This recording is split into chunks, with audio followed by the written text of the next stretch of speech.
नमस्कार दोस्तों, मैं सुनील कुमार आप सभी का स्वागत करता हूं आपके अपने YouTube चैनल वेद मैथमेटिक्स क्लासेज में।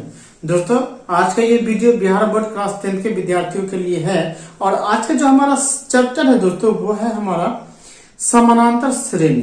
ठीक है दोस्तों, इसका एक वीडियो ऑलरेडी हम पहले बना चुके हैं दोस्तों। एनसीईआरटी का जो बुक है वो एक्सरसाइज 5.1, 5.2 और 5.3 इस तीनों का वीडियो जो है आज के इस डिस्क्रिप्शन बॉक्स में आपको लिंक मिल जाएगा, तो वहां से दोस्तों वो सारा वीडियो आप वहां से देख सकते हैं। पर आज जो हमारा ये वीडियो बनाने का जो व्यू दोस्तों ये है कि समानांतर श्रेणी में कितने प्रकार के फॉर्मूले होते हैं, तो सिर्फ और सिर्फ हम फॉर्मूले पे ही हम चर्चा करेंगे और इस फॉर्मूला पे देखेंगे दोस्तों कि कौन सा फॉर्मूला कहाँ पे उपयोग करेंगे, हम उसकी चर्चा हम डिटेल में करेंगे। तो सबसे पहले दोस्तों आप देख लीजिए कि समानांतर श्रेणी जो होता है, समानांतर श्रेणी, तो समानांतर श्रेणी में क्या होता है दोस्तों, एक संख्याओं का एक समूह होता है जिसमें प्रत्येक पद में एक निश्चित संख्या जोड़ने के बाद अगला संख्या प्राप्त होता है। या ना तो दोस्तों हम इसे ऐसे भी कर सकते हैं कि प्रत्येक दो पद के बीच में एक समान अंतर होता है, नहीं, हर एक दो पद के बीच में एक समान अंतर होता है, इसलिए इसका नाम पड़ गया दोस्तों समानांतर। जब समान अंतर होना चाहिए,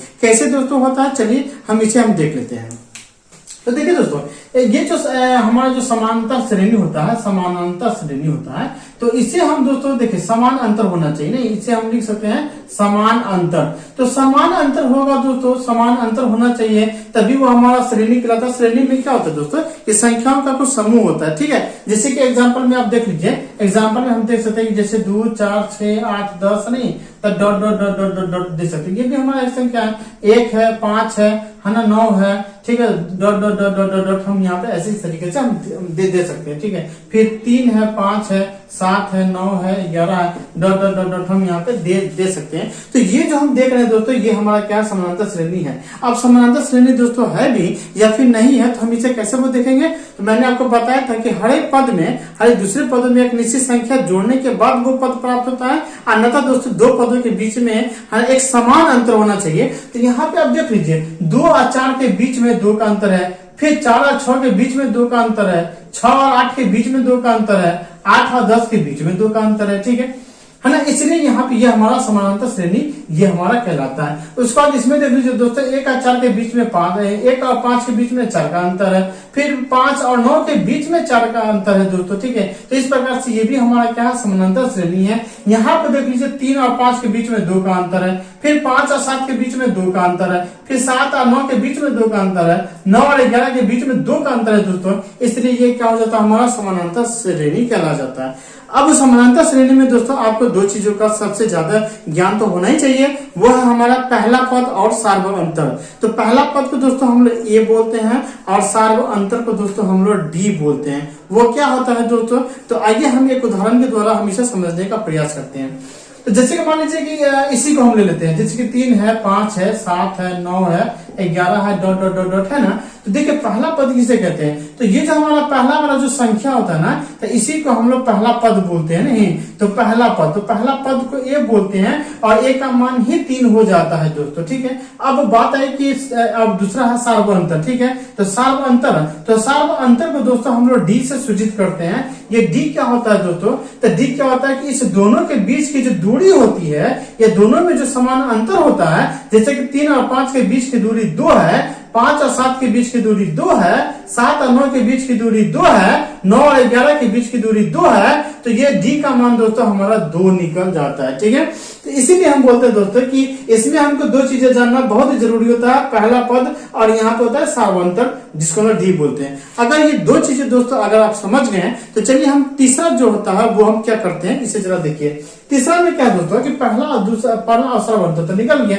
अगर कोई पूछे कि दूसरा पद क्या फॉर्मूला हो जाएगा, तो दूसरा पद का जो फॉर्मूला होगा दोस्तों, बस ए प्लस इसमें डी लगा देंगे, तो ये हमारा दूसरा पद निकल जाएगा।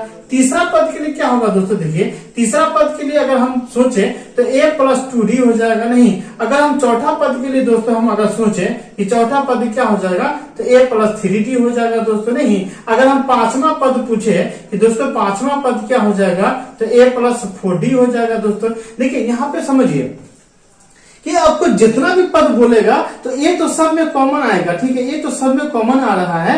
लेकिन अगर पांचवा पद पूछा जा रहा है तो एक डी कम हो रहा है, तो 4D हो जा रहा है। चौथा पद पूछ रहा है तो एक डी कम हो रहा है, 3D हो रहा है। तो ठीक इसी प्रकार से दोस्तों अगर मान लीजिए कि हम आपसे पूछे कि 50वां पद क्या होगा, 50वां पद क्या होगा दोस्तों, तो आप क्या बोलेंगे, देखिए 50वां पद नहीं तो 50वां पद का क्या फॉर्मूला हो जाएगा दोस्तों, तो हम इसे बोल सकते हैं a + 49d बोल सकते हैं, ठीक है, बहुत अच्छी बात है, a + 49d बोल सकते हैं। अगर हम पूछे कि 99वां पद क्या होगा दोस्तों, 99वां पद क्या होगा, तो हम इसे बोल सकते हैं a + 98d, हम लोग बोल सकते हैं। अगर हम पूछ दे कि 1000वां पद क्या हो जाएगा, 1000वां पद क्या हो जाएगा, तो हम बोल सकते हैं a + 999d, हम इसे बोल सकते हैं दोस्तों। नहीं तो जितना भी पद बोलेगा दोस्तों, ठीक है, तो हम इस प्रकार से हम ये फॉर्मूला लगा सकते हैं। अब जैसे सवाल में आपको दे देगा कि कोई संख्या दे देगा, आप जैसे मान लीजिए कि ये संख्या 1 5 9 दे देगा, आप कहेगा कि इसका 10वां पद निकालिए, 21वां पद निकालिए,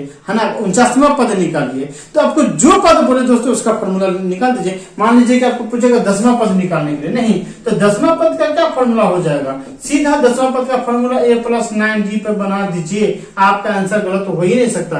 पूछेगा 21वां पद निकाल है, 21वां पद के लिए आप फॉर्मूला लगा दीजिए, a + 20d लगा दीजिएगा दोस्तों, आपका आंसर हो जाएगा। क्योंकि a का तो मान आपको मालूम है, a का मान 1 हो जाएगा, d का मान अंतर 4 हो जाएगा, तो आप यहाँ पर a का मान बैठा दीजिए, अब 20 × d का मान बैठा दीजिएगा, है ना, अभी पूरा निकाल दीजिएगा तो हमारा 21वां पद निकल जाता है, ठीक है। तो इस तरीके से दोस्तों हम लोग देखते हैं जो पद हम लोग निकालने का। तो इसमें अब जो सबसे इंपॉर्टेंट चीज है दोस्तों कि अगर मान लीजिए कि तो ठीक है कि दूसरा 14 15वां चाहे 20वां चाहे 100वां चाहे 500वां पद पूछेगा तो आप निकाल दीजिएगा।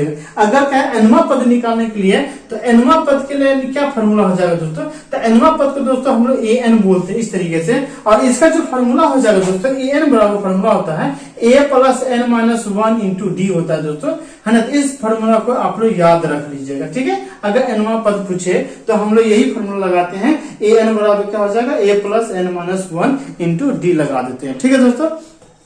तो चलिए, है ना, यहाँ पे हमने देखा कि यहाँ पे जो nवां पद का जो फॉर्मूला है ये आपको इस तरीके से आपको पता चल जाता है। चलिए दोस्तों अब हम आपको बताने वाले हैं कि मान लीजिए कि आपको अंतिम पद से कहेगा कि 11वां पद बैक आने के लिए, जैसे कि मान लीजिए कि यहाँ 2 से लेकर के सीधे यहाँ पे आपको यहाँ पे 200 दे देगा, आप कहेगा इससे 11 पद पीछे आने के लिए, नहीं तो उसके लिए हम क्या फॉर्मूला लगाएंगे दोस्तों। अगर पीछे निकालने के लिए बोलेगा तो देखिए इसके लिए फॉर्मूला होता है दोस्तों, है ना, अंतिम पद से, याद रखिएगा अंतिम पद से। तो अंतिम पद से अगर ज्ञात करने के लिए बोलेगा तो आप क्या कीजिएगा, इसके लिए जो फॉर्मूला होता है दोस्तों l - n - 1 × d लगा दीजिएगा, तो ये हमारा अंतिम पद से जो है ये हमारा फॉर्मूला निकल जाएगा, ठीक है दोस्तों। अंतिम पद से मतलब l हो जाएगा अंतिम पद, अगर 11वां पद कहेगा तो n का मान 11 दे दीजिएगा और d का वैल्यू तो आपको यहाँ से निकल जाएगा, तो वहां से कर लीजिएगा, ठीक है। अब आ जाए दोस्तों कि अब जो हमारा लास्ट फॉर्मूला है कि मान लीजिए कि कह देगा कि ये जो हमारा समीकरण, ये जो हमारा श्रेणी है, तो इसके 50वें पदों का योगफल क्या हो जाएगा या 5वें पद का योगफल क्या हो जाएगा दोस्तों। तो योगफल को दोस्तों हम लोग SN से सूचित करते हैं, तो जो हमारा अंतिम फॉर्मूला दोस्तों वो SN बराबर हो जाएगा n/2, ब्रैकेट में ले लीजिएगा 2a + n - 1 × d ले लीजिएगा दोस्तों। तो ये हमारा योगफल का अंतिम फॉर्मूला हो जाता है। तो इसके बाद जो है ना, इस समानांतर श्रेणी में कोई फॉर्मूला नहीं बचता है दोस्तों, ठीक है। तो योगफल निकालने के लिए ये सबसे बेस्ट तरीका है। अब दोस्तों क्या है कि अगर आपको इस पे जो आपको वीडियो का जो लिंक है मैंने आपको पहले ही ऑलरेडी बता दिया है, तो वहां से आप सारी वीडियो को देख सकते हैं। तो चलिए दोस्तों आज का वीडियो हम यहीं पर समाप्त करते हैं। ये वीडियो आपको बहुत अच्छी लगी होगी दोस्तों, तो सबसे पहले दोस्तों आप हमारे चैनल को सब्सक्राइब कर लीजिए, बेल आइकन भी दबा दीजिए दोस्तों, ताकि हमारे हर वीडियो का नोटिफिकेशन आपको सबसे पहले मिल जाए। चलिए दोस्तों तब तक आप अपना ध्यान रखिए, हम फिर मिलेंगे।